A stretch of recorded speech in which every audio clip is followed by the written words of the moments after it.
Comment செக்ஷனில் டிஎம்லேயும் நிறைய பேர் கேட்டுட்டு இருந்தீங்க. பாப்பா வந்து 9 மந்த்ஸில் என்னென்ன ஆக்டிவிட்டீஸ் பண்ணுறாங்க, என்னென்ன திங்ஸ்லாம் பண்ணுறாங்க அப்படின்னு கேட்டிருந்தீங்க. அதுக்கான வீடியோ தான் இது. 9 மந்த்ஸ் ஸ்டார்ட் ஆகும்போதே பாப்பா வந்து எந்த ஒரு சப்போர்ட்டும் இல்லாமல் எந்திரிச்சு நிற்கிறது, முட்டி போட்டு நிற்கிறது அந்த மாதிரிலாம் பண்ணிகிட்ருக்காங்க. அதுவும் இப்போ ரீசெண்ட் டேஸாக வந்து உட்காந்துட்டு க்யூட்டாக கிளாப் பண்ணிகிட்ருக்காங்க. அது எங்கே கற்றுக்கிட்டாங்கன்னே தெரில, அவ்வளோ க்யூட்டாக இருக்குது. இவ்வளோ அழுதுட்டுருக்கா. அவள் பசிக்காகவோ இல்லை தூக்கத்துக்காகவோ அழுகலை. அவளுக்கு வந்து ஒரு பொருள் வேணும்னா அந்த பொருள் வேணும். எவ்வளோ அடம் பிடிக்கிறா, இப்போவே இவ்வளோ அடம் பிடிக்கிறா. அந்த பொருள் கொடுக்கலன்னு அவ்வளோ அழுகிறா. ஒரு 5 to 10 மினிட்ஸ் வந்து அந்த பொருளை மறைச்சி வச்சுட்டு அமைதியாகிடுவா. இல்லையா திருப்பி திருப்பி அந்த பொருள் வேணும் அழுதுகிட்டே இருப்பாள்.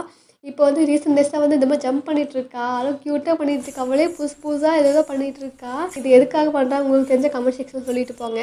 அண்ட் வந்து இந்த ரூம்குள்ளேயே ரவுண்ட் அடிச்சுட்டே இருப்போம். ஒரு மாதிரி பல்ட்டி அடிக்கிற மாதிரி ரவுண்ட் அடிச்சுட்டே இருப்போம். ஒரு இடத்துல சமத்தாக உட்காந்த சரித்திரமே இல்லை.